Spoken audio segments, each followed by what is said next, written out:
Prende il via domani il tour elettorale del candidato Movimento 5 Stelle Nuccio Di Paola alla presidenza della regione. A metà settembre arriverà anche il presidente del Movimento 5 Stelle Conti, che in 2 giorni farà tappe da un capo all'altro della Sicilia. Oggi presso la Sala Gialla dell'Assemblea regionale siciliana la presentazione alla stampa del programma. Domani ad Agrigento, all'Hotel della Valle, alle ore 11, la presentazione dei candidati del Movimento 5 Stelle alla Camera dei Deputati e al Senato per le elezioni politiche del prossimo 25 settembre. Perché i siciliani hanno bisogno di concretezza e hanno bisogno di entusiasmo e speranza verso il futuro, cosa che hanno perso negli ultimi 10 anni nei 2 governi che si sono succeduti di centrosinistra e centrodestra. Il Movimento 5 Stelle per la prima volta si presenta ai siciliani concretamente con una squadra che vuole governare la regione siciliana. Io oggi i competitors li sento pochissimi, anche perché non vogliono nemmeno fare i confronti con il Movimento 5 Stelle, perché noi da 10 anni siamo sul territorio,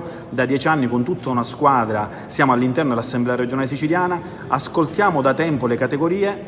conosciamo sia i problemi che le soluzioni a tutto quello che sta accadendo ai siciliani. Uno fra tutti penso all'aumento vertiginoso dei costi di bolletta che stanno intaccando sia le nostre imprese ma stanno intaccando tutti i cittadini siciliani. I miei competitors ad oggi forse non sanno nemmeno dove si trova l'Assemblea regionale siciliana, e allora dico l'alternativa concreta è quella del Movimento 5 Stelle. Saremo in giro in questi 20 giorni, faremo almeno 4 eventi al giorno su comuni diversi, e poi ci sarà, e quindi toccheremo più di 60 comuni, e poi ci sarà il nostro presidente Giuseppe Conte che sarà presente in Sicilia il 16 e il 17 settembre, e con il dinamismo e la movimentazione che abbiamo fatto nel corso degli anni, perché noi non ci siamo mai fermati in giro per i territori,